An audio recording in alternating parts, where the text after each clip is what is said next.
In this lecture, we want to talk about staining and analysis of histological slides. Although we can't really say that histology is the most important discipline in medicine, we could surely say it's the most beautiful one. Histological slides are known in science and medicine for its various and often attractive colors. So, why do we stain histological slides at all? Well, after sectioning in several micrometers thick sections, almost every tissue is colorless, and different details about tissue and cell structure are not visible on microscope. Only after staining, such details can be noticed and analyzed.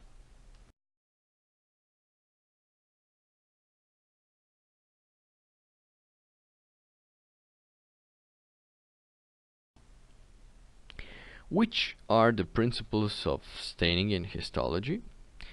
Well, staining of histological sections is based on physical and chemical interactions of the dye, solvent, and tissue components. This includes electrostatic forces, van der Waals forces, hydrogen bonding, covalent bonding, and so on. Furthermore, if the tissue remains stained, is dependent upon the affinity of the dye for the tissue components and the affinity of the dye for the solvent. So, due to their nature, some dyes are selective for certain tissue components. Many histological dyes are in fact neutral salts with anionic or cationic radicals. So, in these cases, the affinity for certain tissue components is based on acid and base interactions. On the other hand, some dyes have affinity for specific tissue components.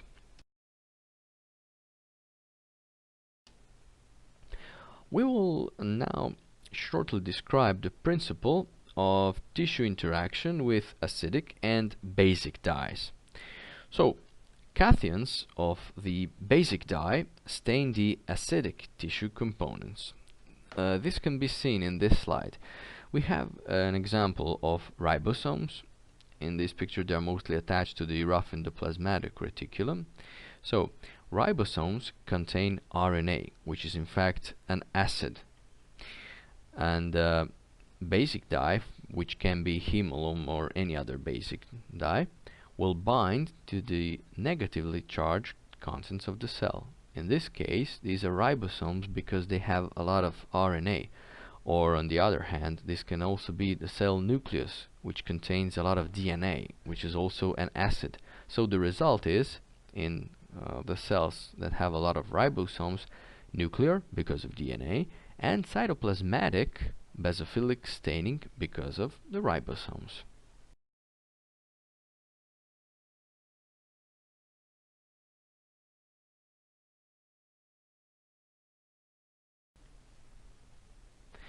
And another thing is that anions of acidic dyes have high affinity for basic tissue components such as cytoplasm or certain proteins such as collagen fibers.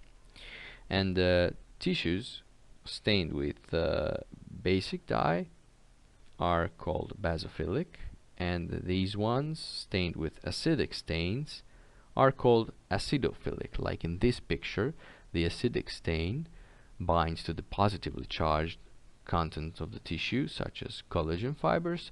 So this is why we say that collagen fibers are acidophilic.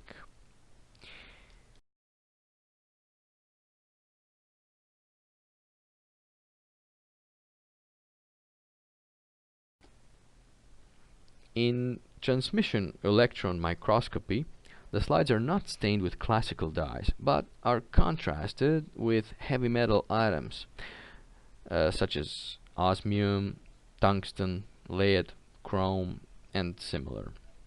These scatter electrons strongly, unlike the atoms making up biological tissues, and this is why we get a contrast like the one shown in this image.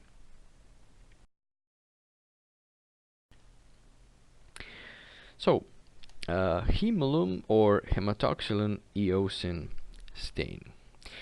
A classical example of using an acidic and basic dye in histology is staining with hematoxylin eosin technique, in which different hematoxylin compounds can be used, such as hemalum, a basic bluish-purple dye which can be seen in the bottle on the left, and eosin, a reddish dye, in the picture on the right, are used. So, acidophilic eosin-stained structures are traditionally called eosinophilic.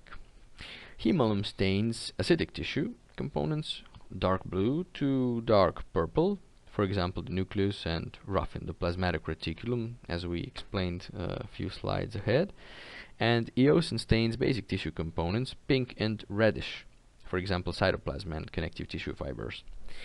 If the cytoplasm is rich in rough endoplasmatic reticulum and free ribosomes, it will stain bluish because of large amount of RNA. Generally, hemalum eosin gives a good general overview of the tissue structure and is the most often used method in classical histology. In the middle of the slide we can see a classical hemalum eosin stained histological slide. As mentioned in English literature, an expression hematoxylin eosin is often used. So hematoxylin is a compound that doesn't really stain the tissue by itself, rather it needs to be reduced into hematine that actually stains the tissue, which then needs to be stabilized by a mordant. So depending on this mordant, hematoxylins are divided in different subgroups. For example, if the mordant used is potassium or potash alum, we get hemalum, the most frequently used hematoxylin compound in the world.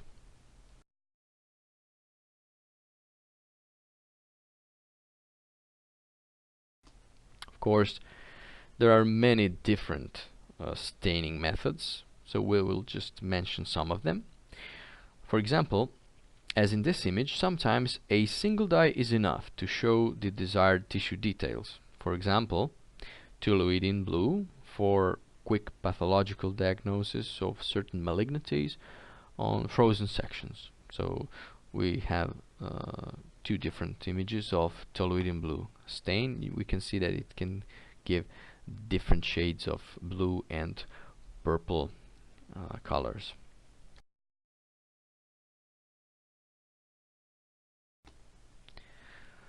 And although in some methods only one or two dyes are used, there are trichrome, tetrachrome and pentachrome methods of staining in which 3, 4 or 5 different dyes are used.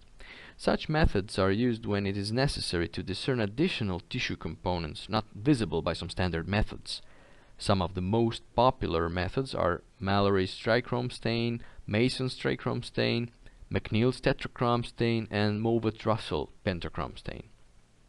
The advantages of methods that use more than 2 dyes are that some of them are stain muscle and connective tissues differently, which, for example, both stain the same using hematoxylin method, or highlight specific connective fiber types and other contents of intercellular matrix that would stain similarly otherwise. In this slide we can see two popular trichrome stain, for example Mallory's and Mason's trichrome stain.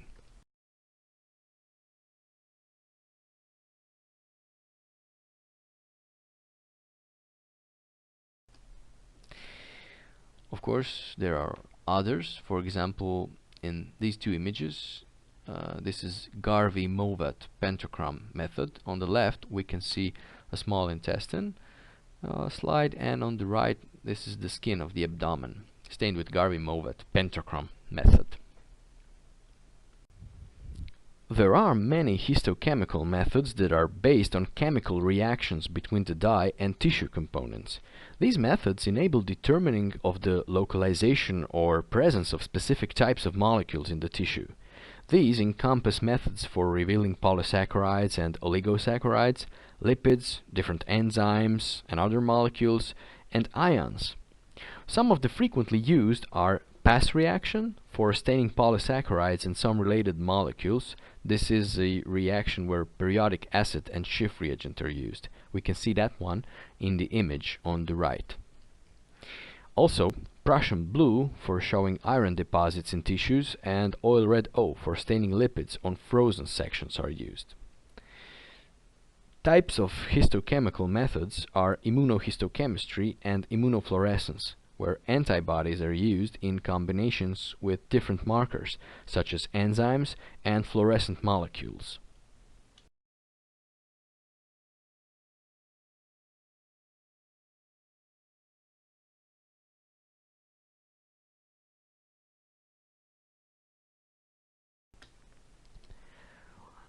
We will mention several types of special stains. For example, impregnation. Impregnation is a specific method in histology in which heavy metal salts are deposited, like silver or gold, on the structures that reduce them from their salt solutions. Impregnation is not really staining, since no dye penetrates such structures. Rather, they are coated or plated with heavy metal particles, which renders them non-transparent. But for practical reasons, it's often mentioned with staining methods. Impregnation is very good for showing neuron cell bodies and their cellular processes, glia cells, and reticular fibers. In the left image, we can see Bodian method of impregnation, showing neuron cell bodies and their cellular processes very well. And in the right image, we can see a Gomery method of impregnation showing reticular fibers in the tissue.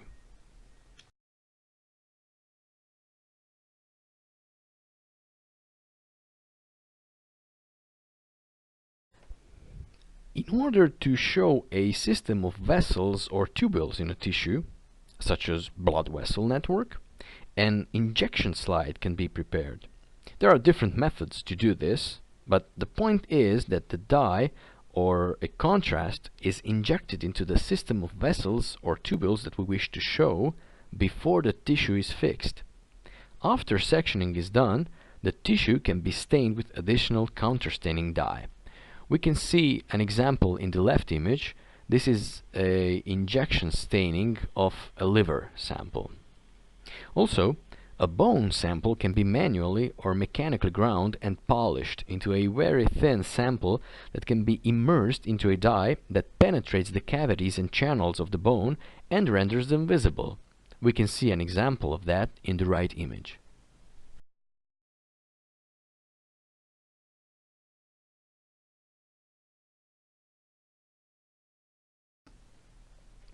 So, how do we choose a staining method? What is the primary reason for choosing a specific staining method? How would you answer this question?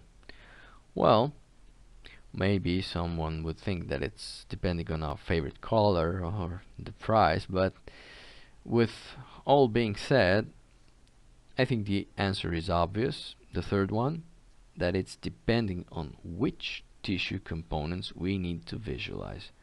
Of course, other reasons can also be important, but this is the primary reason. Which tissue components we need to visualize. So the third one would be correct.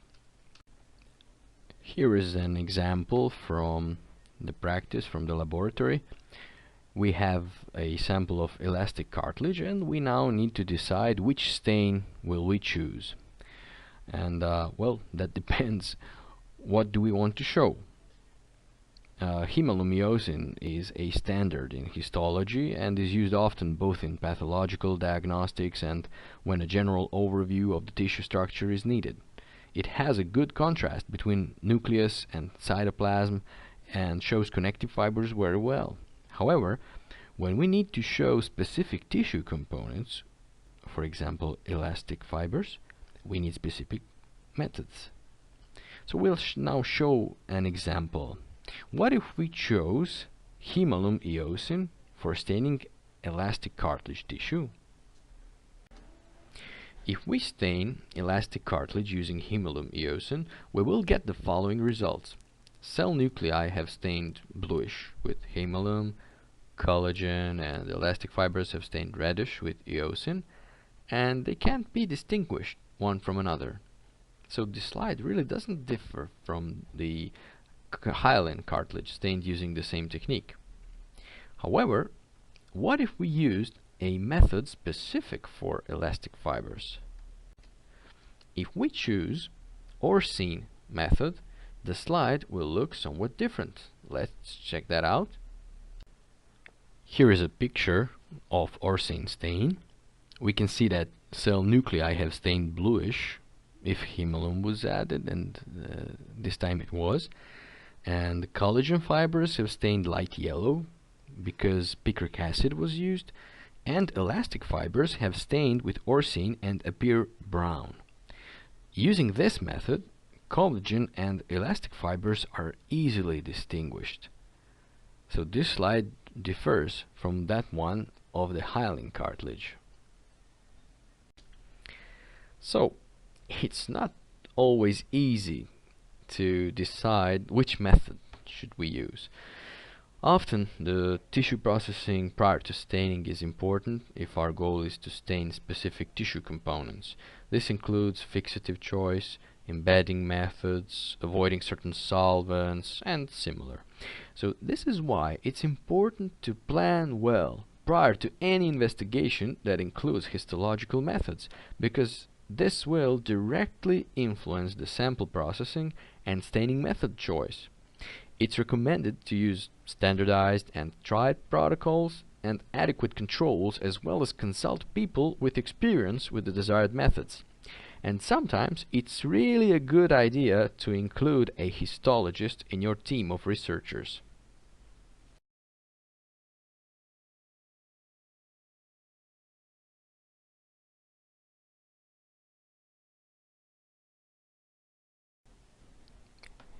When we're analyzing histological slides, it's always good to analyze it from smaller magnification power to larger.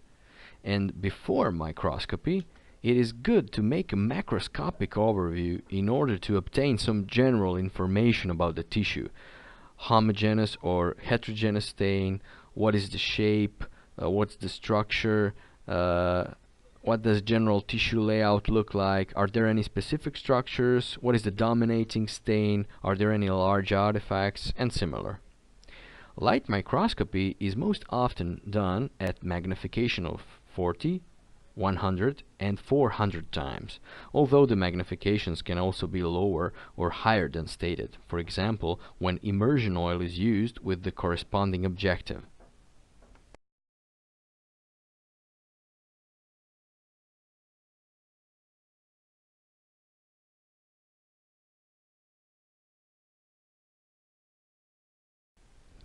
On lower magnifications, tissue is usually identified if not already known, and basic structural details and specific formations are analyzed. It is recommended to analyze the whole slide under low magnification to get a good general picture and identify all the areas we want to investigate in more detail, which can be done on higher magnification.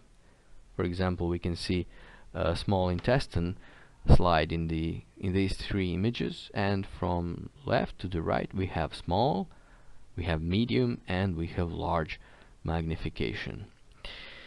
Under a microscope, we collect data about the type, size, shape, layout, and relations of cells and extracellular matter, and about their quantity, special spaces, and similar things.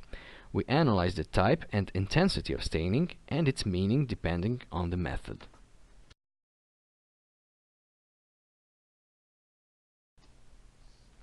In light microscopy, most sections are 3 to 10 micrometers thick, which practically gives us a two-dimensional view of the structures that otherwise have three-dimensional layout. So we need to take this into account when analyzing the slide, since this affects the appearance of tissue components depending on their size and real layout. And the direction of sectioning can greatly influence the slide analysis, since certain structures look very different on the transverse, longitudinal, and diagonal sections. For example, muscle fibers, blood vessels, glandular ducts, and similar structures.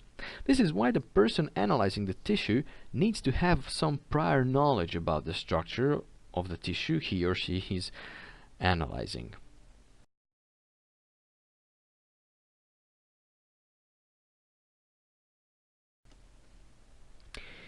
During fixation, embedding, sectioning and staining, damage and deformities may occur on the slide.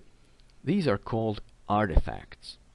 Examples of artifacts are shrinkage and separation of tissues because of dehydration, dissolving of the fat droplets and myelin sheets in xylene, tears of tissues because of microtome blade damage, uneven section thickness, and staining as a result of vibrations during sectioning, precipitates of dyes or other reagents, etc.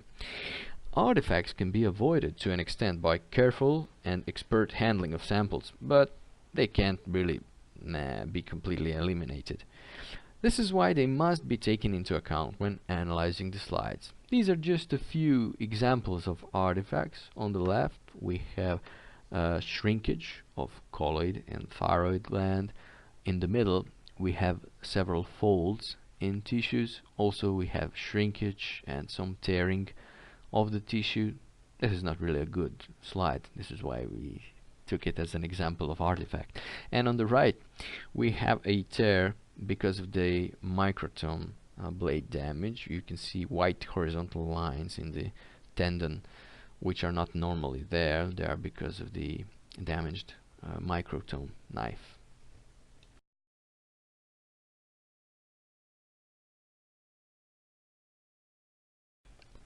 And finally, a few words about quantitative analysis. In science, it's often important to get numeric data that can be statistically analyzed. On histological slides, different things can be measured and quantified.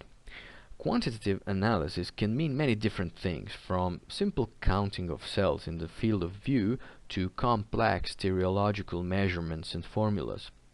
For most of measurements, we first need to take a photograph using a camera mounted on a microscope and store it in some digital format.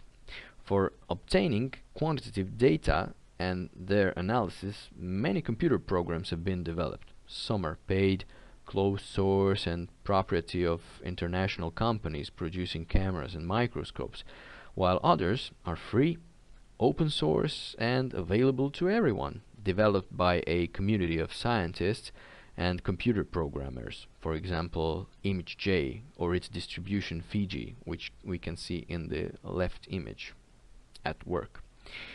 And it's possible to obtain data on the staining intensity, for example, or select or exclude certain structures based on color and shape, transform the image in different ways, and make even a 3D reconstruction of serial sections of tissue.